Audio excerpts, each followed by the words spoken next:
Hi, everyone, and welcome to the MrpTech Podcast. This is episode 66. My name is Matt, and this is the somewhat weekly podcast discussing everyday tech for everyday people. Thanks again for tuning in this week. We've got a great show lined up for you.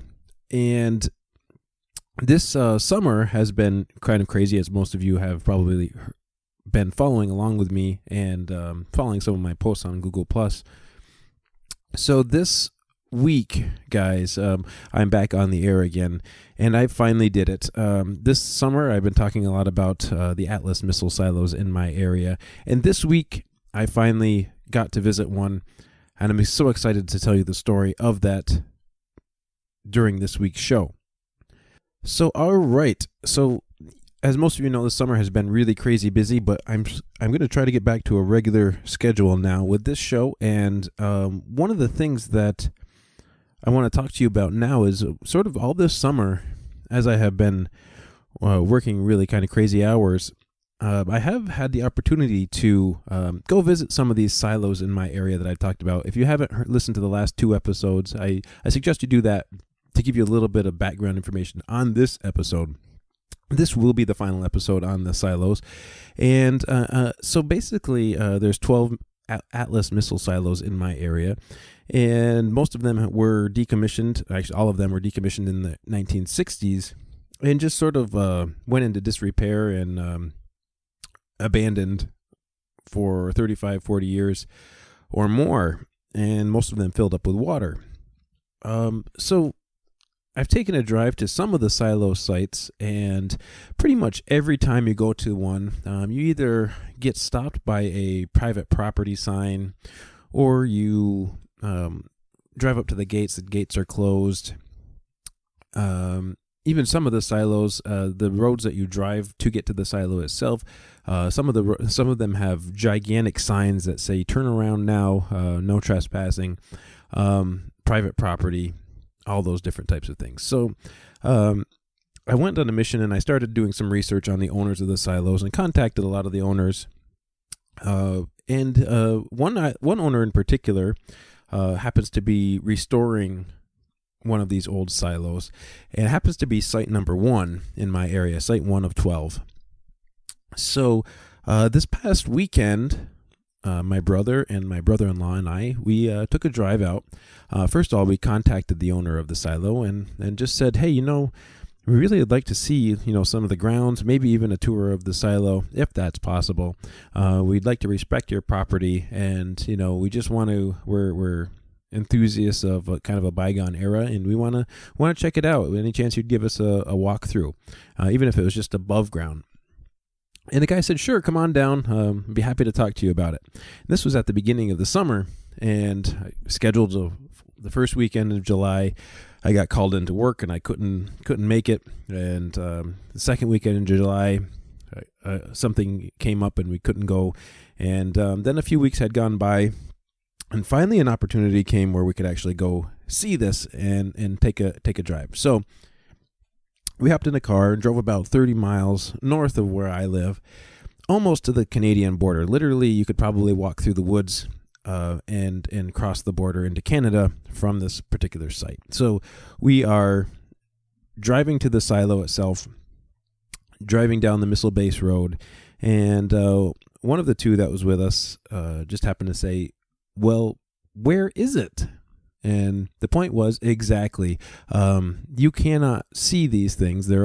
Everything was so well built that basically you wouldn't know they were there unless you were looking for it. So everything is underground for the most part. So we finally pull up to the gate, and just to give you the example of finally being able to drive onto one of these property, if you're excited about it, driving through the great gates was really kind of a cool moment for me, because I've been trying to do this all summer. So it was highlight of my summer to finally be able to do this. So we drive through the gates and noticed a couple cars parked over next to what they call a Quonset hut, which is just a small utility building. Usually these silos had 2 of them.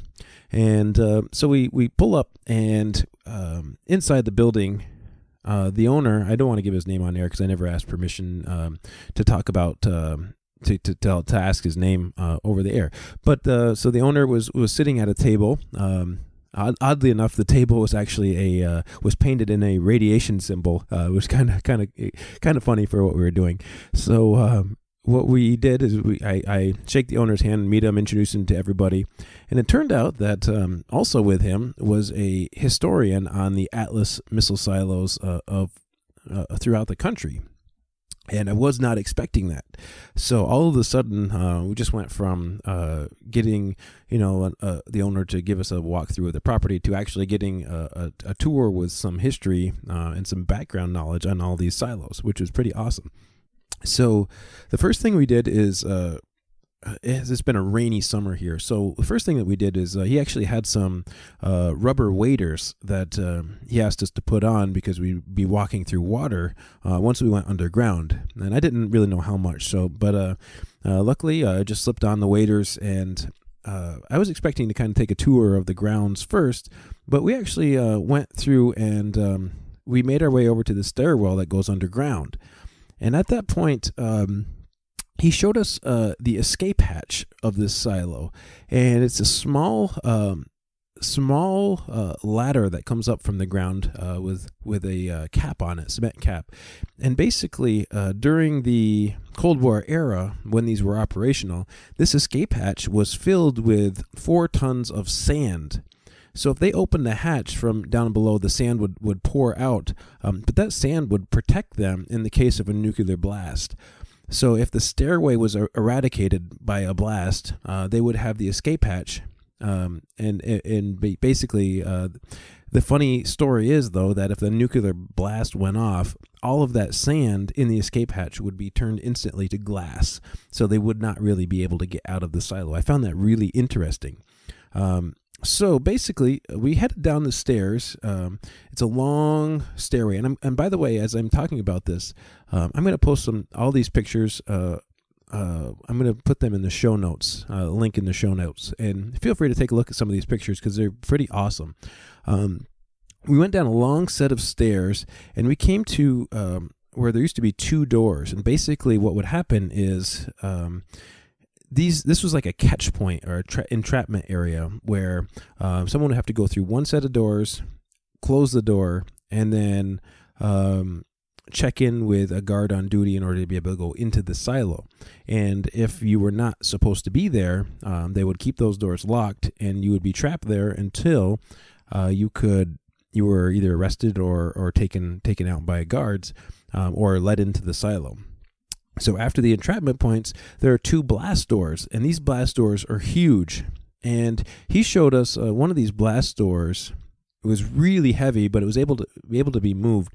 And basically, he said that all the Atlas missile silos that were ever built using this cookie cutter template, behind the first blast door, all of these silos that he has seen leaked water from condensation and other things, and it's always been a problem for any silo owner. So we trounced through just a couple inches of water of condensation, rainwater, maybe an inch at most. He had been working on draining the silo, and so we went down through another blast door and around a corner and down a set of stairs into what they called the Launch Control Center. And at that point in time, that's where he's done a lot of his renovation. And he showed us, areas that he has taken out a couple of walls just because they were destroyed by flooding and water and such. So as we got into the Launch Control Center, or the LCC, he began showing us around, basically showing us that any point in the silo that is connected to the outside was actually grounded and protected from EMP pulses, which I found was really interesting, seeing how these things were built back in the 60s. So any pipe or any conduits, any cables, it was all grounded. Anything that went out to the outside, grounded for protection. And so I really kind of got this. I thought I was going to be kind of scared going through this silo, but once I kind of got in there, I mean, these things were built to survive nuclear blasts. Besides all the rust and crud that was everywhere from the flooding over the years, it was actually kind of cool to walk through this silo and be given some information. So the LCC has a giant pillar in the middle of it that basically supports the whole structure. And this is you're sort of on like a floating platform. And this platform at one point in time had hydraulic pins and hinges on each side of this round room. And basically if there was a blast to ever go off, those hydraulic connections would actually protect anyone in this room by allowing the room to move and shake a little bit during a large blast. And so there's 2 levels to this LCC, or Launch Control Center. And the upper level had been cleaned out pretty well. He had been testing some paint for restoring the silo. And basically the story goes, this guy who's the owner, he worked for the Red Cross, and basically 9 months of the year he would be traveling all over the world building prosthetic legs for people in third world countries, and never really had a home to himself, and always go back and visit mom and pop, he said, and wanted to buy a unique piece of property. So way back in 2005, he went on eBay and searched for unique properties and came up with this missile silo. He actually lost the bid on eBay. He was the third contender, and after a few days, the owner had actually asked him, were you still interested at your bidding price? And then he ended up purchasing the property. And so this is the upper part outside is just a beautiful area. I mean, it's well kept. It's green, and it's just a nice piece of property for anybody who's looking for land. And then, as he puts it, underneath is just a giant playground for him to work on projects and try new things and chip away at kind of restoring this. He doesn't really have any plans for it at this point in time, but he just likes to have projects to work on.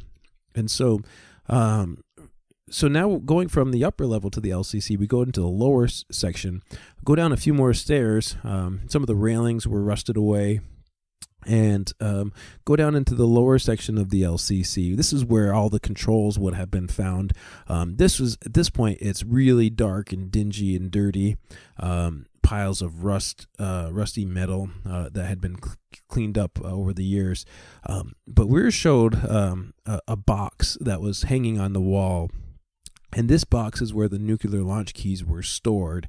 And that kind of gives you a perspective when you're staring right at where the launch keys. And it was the commander and assistant commander of the silo had keys to this. And they actually both needed the keys to get into this particular box to access the launch keys.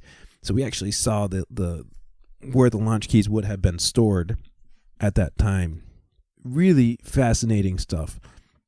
So, that's as far as I wanted to go in the silo. And one of the things that helped me go in a little farther was this historian being there.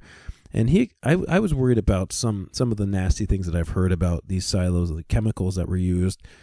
And he explained to me that the silos in my area were never known to have had these really nasty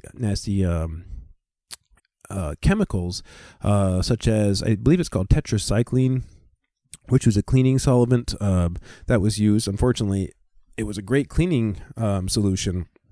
However, it was known to cause cancer. Well, he gave me an explanation that some of the silos in the Midwest, there had been spills of these particular solutions, and they were kind of still around, and that wasn't really the case in these silos. So we went a little farther, and from the lower room of the Launch Control Center, you go down a short set of stairs, and then you're going, the best way to explain it is a small culvert that goes, it's probably about 20 feet long, and brings you directly into the missile silo. Now, in our case, the missile silo was completely filled with water up to where we were, which was probably about 100 feet up from the bottom of the silo. So there's about 100 feet of water, and we were able to look up through the blast doors that had been opened probably about 2 feet to give some light and some air, fresh air into the silo. And just the size of this silo, it was just amazing to see these steel girders and platforms that had been used. Picturing a missile right directly in front of you. If you ever get a chance to tour a silo, I would suggest doing it. From what I hear, there's a Titan missile silo in I believe Huntsville, Alabama, that's been completely restored. Definitely worth checking out something like this. So we're standing in the silo, and we're seeing how all of this was operational, how around the outside of the silo there was air shafts that were built, and all of the air intake shafts were built with these automatic closing doors that had optical sensors. So in the case of a flash from a nuclear bomb, all of the doors on these air shafts would slam shut for protection. And some of them were like 1 foot wide, but some of them were like 4 feet wide. And they told me stories that the guards that were on duty, sometimes lightning would flash and all of these doors would slam shut.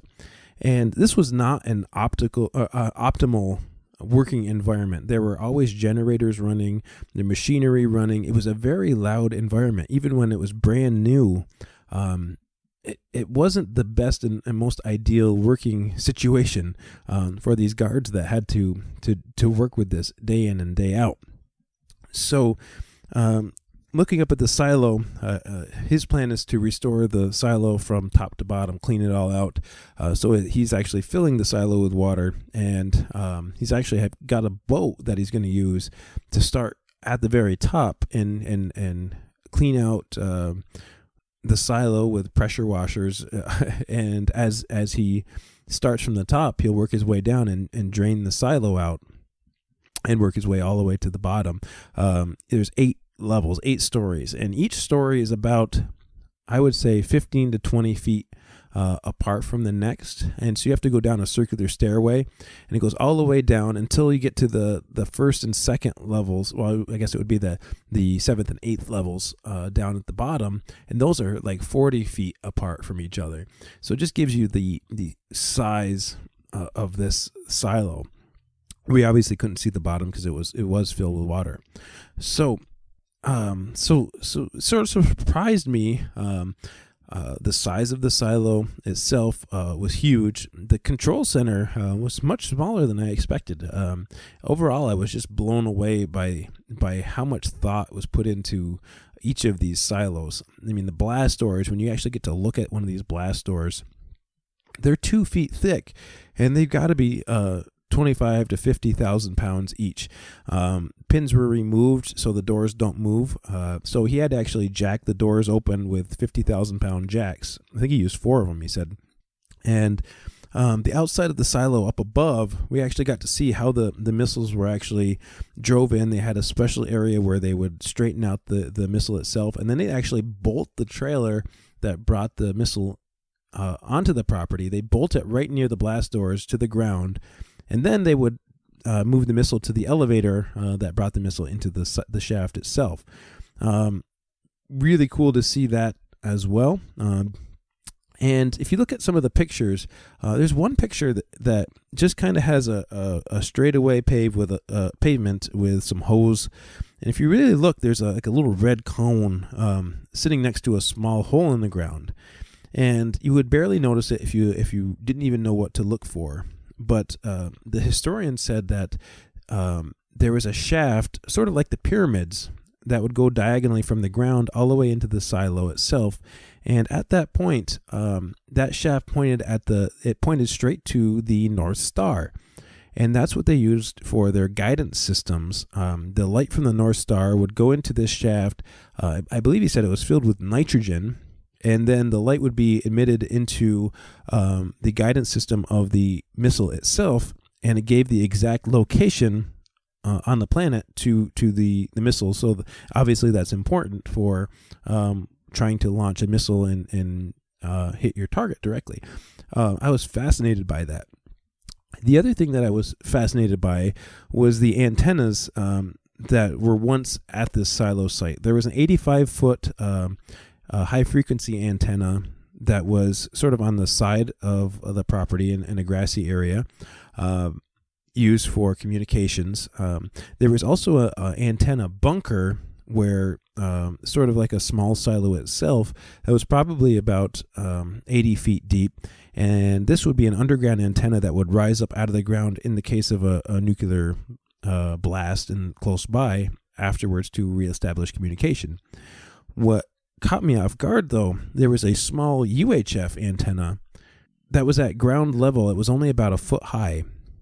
And if you know anything about UHF radio, it's site-to-site communication. So you need to be within visual contact of being able to communicate with that type of antenna. And so what they explained to me was that in the case of all-out war, they would launch missiles with communications being broadcast from the missiles themselves. I'm not sure if he said Minuteman missile or something like that. And as these missiles went overhead, they would broadcast instructions, whether it be for launching these missiles or any other communications that needed to be sent. So it's really fascinating. Everything that was thought of at this point in time, all the way down to just a huge underground septic tank area, fresh water intakes. There's a couple of buildings that were used for fresh water, always pumping fresh water into the silo. And this silo in itself has a long way to go before it was restored. I mean, he's just kind of, it's a one-man kind of job, and he really enjoys working on this stuff. It's going to take years and years and years to be able to restore it to anything usable at this point, I'm sure. But it really was an interesting day walking through this little piece of history, staring down into the silo from up above, this open blast door. Like I said, it was open about 2 feet.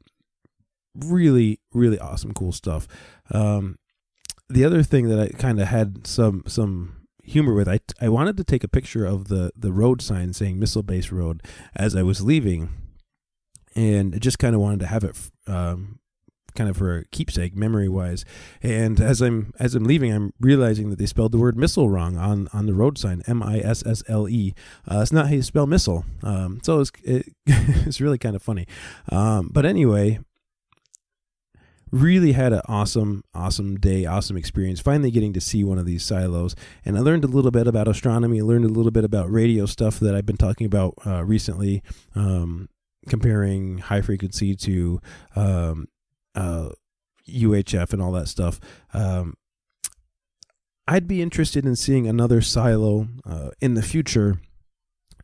Probably would want to go through one that had been restored. I talked a lot about the Lewis silo. That would be Site 5. That's what I've been told is that is the most preserved missile silo in the country. And everything as far as on the inside was still just about completely restored except for the silo itself. So I would love to take a trip, I've always, bucket list wanted to go to the Kennedy Space Center and go to Alabama and see the Saturn V rocket on display there. And I would love to take a tour through the Titan missile silo. So, I've always said that somebody should take and purchase one of these silos, somebody who has money, and restore it and then open it up as a tourist attraction. There's my idea for the day. If anybody wants to do that, that would be great. I can't afford it, but maybe someday somebody will do that. So that's going to wrap up my story on the Atlas missile silos. I finally was able to go see one. Really enjoyed the day. If you have any questions about the silo or the pictures that I posted, feel free to send me an email, mrptechreviews@gmail.com. I would love to hear some feedback on this. I know it must be difficult to sort of describe something in a place that I've never been to, and probably a place that you've never seen. I was trying to do my best for you. There's a lot happening on this 5 acres of land here. Small buildings and small shacks. Talked about radar stations, one of the stories I heard is that there would be a couple of stories to share with you, actually. So the first story, many kids would actually sneak in when this silo was operational, and they would take pictures of the missile as they were up for testing during the daytime. They would bring the missile all the way up and go through the launch routine all the way up to just launch and stop at that point. So they actually installed radar scanning equipment that would scan the property just to keep the guards awake. These radar alarms would go off all the time when deer would walk through the property, and sort of kept the guards on their toes a little bit. The other story that I wanted to share with you that I forgot to earlier, regarding the escape hatch that was filled with 4 tons of sand. Well, he said that his mailman, oddly enough, and his mailman, when he was younger, just after the silos closed, would come down with a friend of his, and they found the escape hatch, and they opened it up. And what they did is they brought a couple of buckets, and they started taking the sand out. They really wanted to get into the silo. So they started taking the sand out, and they would actually dump it in the other bunker where the 80-foot bunker with where the antenna would be stored underground. And they'd move it away from the silo into that bunker so that nobody would find the sand at the end of the day. So they wanted to be able to get into the silo without being found out. And they actually moved all of the sand into the other bunker. So now there's 4 tons of sand in the antenna array, which is really ridiculous. Kind of a funny story about a bunch of kids wanting to get into a missile silo. Lastly, another story to share. We're in the deep, dark dungeon of this bunker, the lower section of the LCC. Again, this is a floating platform, and underneath there's probably about a 2-foot gap. Then there's just solid cement and dirt and muck and everything like that underneath. I looked down, and I just kind of said out loud, "Hey, there's a frog." And I was kind of surprised to find something living down in this silo. And nobody else could see it, and I was like, and they're like, "Really?" And I said, "Yeah, he's right there." And then I kind of joked. I said, "He's got 6 legs and 4 eyes," and then everybody burst out laughing because we're all deep underground, and once was probably well, I wouldn't guess it would be radioactive, but anyway, you get the point. So we all got a good laugh out of that.